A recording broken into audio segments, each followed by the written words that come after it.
விஜய் சேதுபதி நடித்த சூதுகோவம் படத்தை இயக்கிய நலன் குமாரசாமி மீண்டும் விஜய் சேதுபதியுடன் கைகோர்த்துள்ள படம் காதலும் கடந்து போகும். சி.வி. குமாரின் திருக்குமரன் என்டர்டைன்மெண்ட் பட நிறுவனமும் கே. ஞானவேல் ராஜாவின் ஸ்டுடியோ கிரீன் நிறுவனமும் இணைந்து தயாரிக்கும் இப்படத்தை அபி அண்ட் அபி பிக்சர்ஸ் வெளியிடுகிறது. காதலும் கடந்து போகும் படம் குறித்து கொஞ்சம் விரிவாக பேசியுள்ளார் நலன் குமாரசாமி.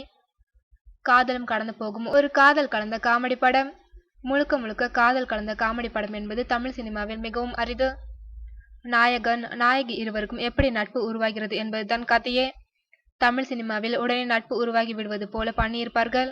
ஆனால் இப்படத்தில் நட்பு வளரும் காலகட்டத்தை படிப்படியாக காட்டியுள்ளோம். காட்சிகளில் நகைச்சுவை கலந்து அக்காட்சிகள் மூலமாக நட்பு உருவானது என்பதை பார்ப்பவர்கள் நம்புவது போல கூறியுள்ளோம். இப்படத்தின் ஸ்பெஷல் என்னவென்றால் இருவருக்கும் காதல் வரும்போது படம் முடிவடைந்துவிடும். இப்படத்தில் காதல் தோல்வி எல்லாம் கிடையாது.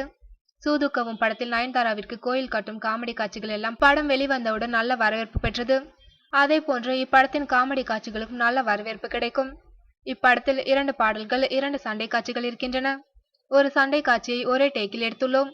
ஒரு கட்டிடத்திற்கு விஜய் சேதுபதி தனது நண்பருடன் சென்று சண்டையிட்டுவிட்டு மறுபடியும் கட்டிடத்திலிருந்து வெளியே வந்து நடந்து போவார். அந்த சண்டை காட்சியை தான் ஒரே டேக்கில் எடுத்து முடித்தோம். இயல்பாக வாழ்க்கையை எதிர்கொள்ளுங்கள், காதல் அது பேசாமல் வந்துவிட்டு போகட்டும் என்பதை தான் இப்படத்தில் கூறியுள்ளேன் என்கிறார் நலன் குமாரசாமி.